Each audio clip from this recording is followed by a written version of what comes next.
Pada 26 Jun 2014, di pagi hari yang indah, Encik Tan tengah membuat kerja dengan kusyuknya. Tiba-tiba, dia menerima email dari pihak pengurusan syarikat. Oh, tidak. Encik Tan terkejut kerana secara tiba-tiba, beliau telah menerima surat amaran daripada pihak pengurusan yang ditandatangani oleh CEO Encik Sperikong, muka surat 6 CLB2, di mana pihak pengurusan telah mendakwa beliau didapati bersalah atas salah laku seperti berikut. Pertama, failure to perform duties as per instruction from superior. Kedua, disrespectful to superior.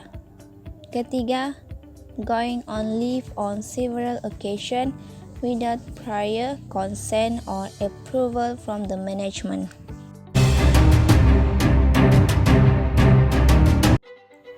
Pada hari yang sama, iaitu 26 Jun 2014, pihak syarikat telah mengeluarkan satu lagi surat kepada beliau yang menyatakan pihak pengurusan mendapati prestasi beliau sebagai Senior Finance Manager adalah tidak memuaskan. Dan dengan itu, pihak syarikat telah memutuskan untuk resign beliau ke jabatan lain. Surat di muka surat 7 CLB 2. Cis, aku disingkirkan daripada jawatan Senior Finance Manager ni. Tapi, apa salahku sehingga pihak syarikat ni sanggup berbuat sedemikian? Aku tidak pernah lagi melanggar mana-mana peraturan syarikat atau terma-terma pekerjaan. Kenapa tiba-tiba surat begini dikeluarkan? Tidak ada pun sebarang tindakan surat tunjuk sebab yang dikeluarkan oleh pihak syarikat sebelum ini berkaitan dengan salah laku terhadapku. Dakwaan ini sangat tidak berasas sama sekali dan pihak syarikat telah melakukan pelanggaran hak asasi.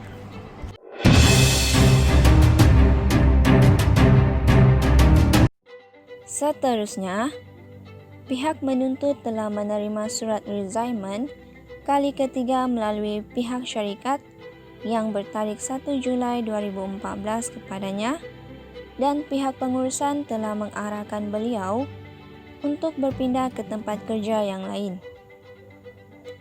Pihak syarikat juga telah mengarahkan pihak menuntut untuk mengosongkan bilik kerjanya dan memindahkan beliau ke tire shop yang juga merupakan penurunan pangkat beliau. Tindakan oleh pihak syarikat ini menyebabkan pihak menuntut mengalami tekanan. Apa semua ni? Kenapa tiba-tiba aku diminta untuk mengosongkan bilik dan meninggalkan jawatan ini, lalu berpindah ke jabatan yang lain? Kami hanya menjalankan tugas, Encik. Jika Encik enggan menerima hal ini, Encik bebas untuk meninggalkan syarikat.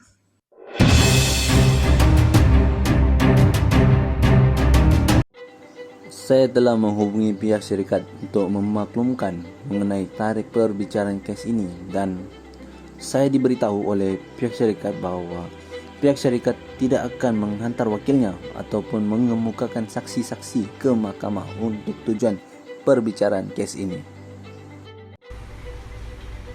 Oleh yang demikian, adalah tidak wajar untuk kes ini ditangguhkan lagi dan dengan itu mahkamah memutuskan untuk mendengar kes ini secara ex parte selaras dengan Seksyen 29(D) Akta Perhubungan Perusahaan 1967 yang memperuntukkan mahkamah untuk mendengar dan menentukan kes ini walaupun tanpa ketidakhadiran mana-mana pihak dalam prosiding.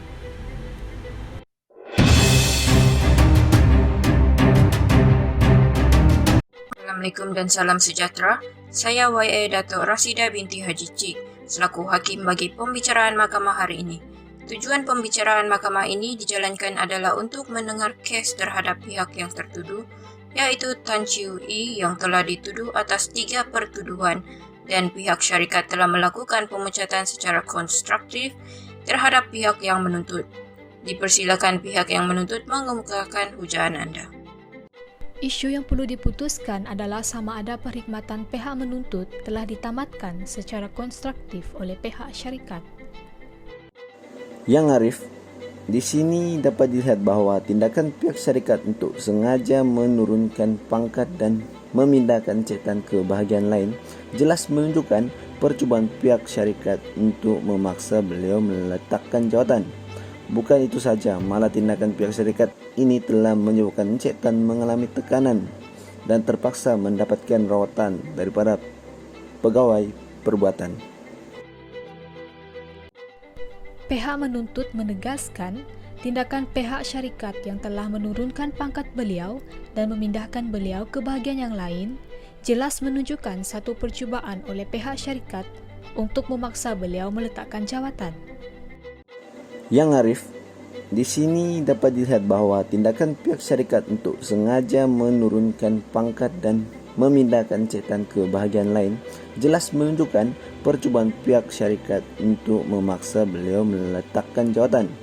Bukan itu saja, malah tindakan pihak syarikat ini telah menyebabkan Encik Tan mengalami tekanan dan terpaksa mendapatkan rawatan daripada pegawai perbuatan.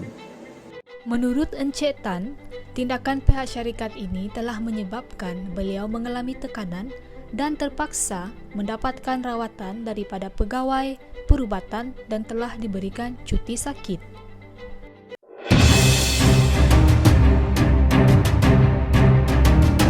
Pada 3 Julai 2014, Encik Tan menulis surat balasan kepada pihak syarikat mengenai surat amaran yang dia telah terima. Aku membantah sekeras-kerasnya surat amaran yang dikeluarkan ke atasku. Dan juga surat-surat yang lain telah dikeluarkan oleh pihak syarikat. Dengan ini, aku akan memberikan notis kepada pihak syarikat agar pihak syarikat ini mengembalikan jawatan kepadaku dalam tempoh 5 hari. Dan sekiranya pihak syarikat ini gagal berbuat demikian, maka aku sendiri akan merujuk perkara ini ke Jabatan Perhubungan Perusahaan.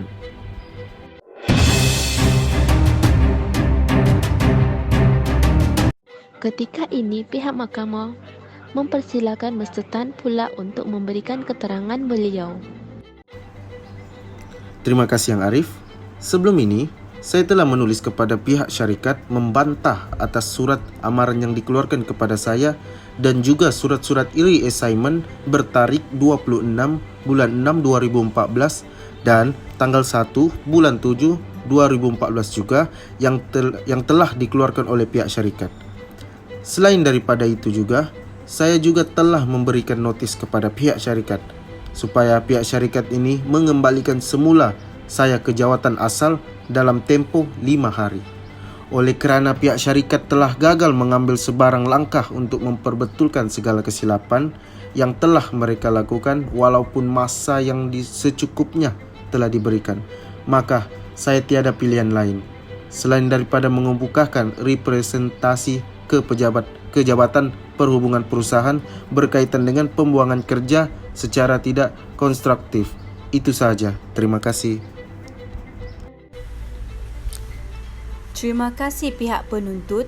Di sini dinyatakan bahawa pihak syarikat kemudiannya melalui surat bertarikh 8 bulan 7 2014 muka surat 12 CLB 2 menyatakan dakwaan salah laku yang dibuat terhadap Encik Tan adalah berasas dan telah dibuktikan, dan dengan itu amaran telah diberikan bertujuan untuk memaklumkan kepada pihak menuntut bahawa pihak syarikat mendapati prestasi kerja beliau adalah tidak memuaskan. Maka pihak pengurusan mendapati pihak menuntut masih belum dapat disahkan dalam jawatannya sebagai Senior Finance Manager. Pihak syarikat juga menyatakan mereka berhak untuk menamatkan perkhidmatan Encik Tan tanpa memberi sebarang notis kerana pihak menuntut didapati telah melanggar peraturan-peraturan syarikat.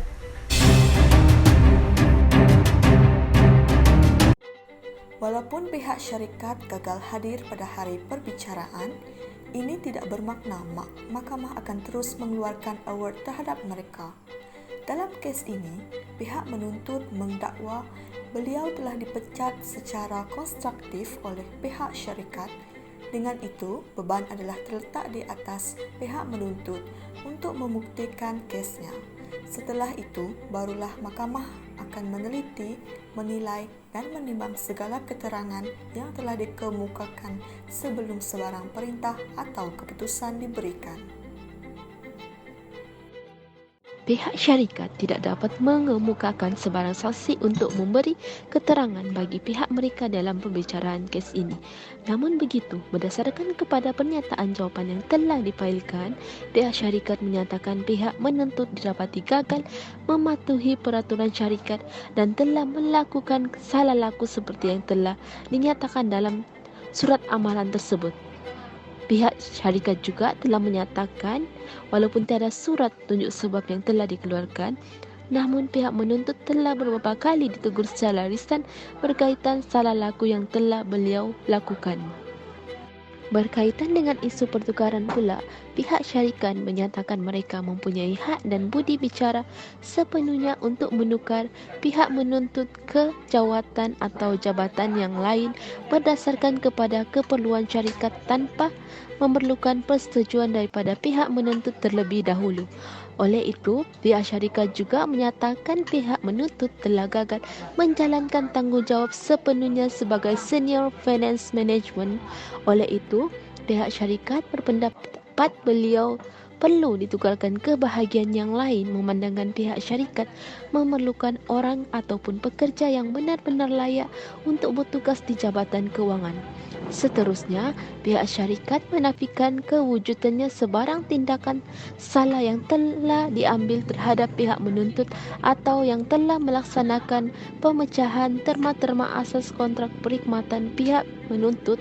Pihak syarikat menegaskan pertukaran jawatan pihak menuntut ke jabatan yang lain langsung tidak mempunyai sebarang unsur malafide. Setelah menilai keseluruhan keterangan di hadapan mahkamah dan pada masa yang sama mengambil kira peruntukan Seksyen 30/5 di bawah Akta Perhubungan Perusahaan 1967 untuk bertindak mengikut ekuiti dan perasaan nurani serta merit kes yang substansial tanpa mengambil kira kepada perkara-perkara teknikal dan yang berbentuk undang-undang, maka dengan ini mahkamah mendapati atas imbangan kebarangkalian pendapatan kerja pihak menuntut adalah tanpa sebab atau alasan yang adil.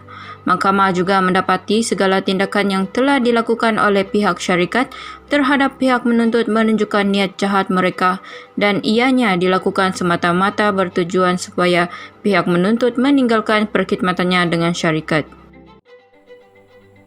Mahkamah berpendapat award pampasan dalam bentuk kewangan adalah lebih sesuai dalam kes ini. Maka, remedi untuk kes ini adalah seperti berikut, iaitu bayaran gaji kebelakangan, iaitu hendaklah tidak melebihi 24 bulan dari tarikh pembuangan kerja tersebut dengan berdasarkan kepada gaji terakhir pihak menuntut yang telah dibuang kerja tanpa sebab. Seterusnya, pampasan terhadap ganti rugi pengembalian ke jawatan asal berlandaskan formula 1 bulan gaji bagi setiap tahun genap perkhidmatan pihak menuntut dengan pihak syarikat, di mana pihak menuntut telah berkhidmat dengan pihak syarikat selama 2 tahun. Akhir sekali, mahkamah memerintahkan agar pihak syarikat membayar kepada pihak menuntut melalui peguam cara pihak menuntut dalam tempoh 30 hari dari tarikh award ini diperturunkan. Sekian itu sahaja.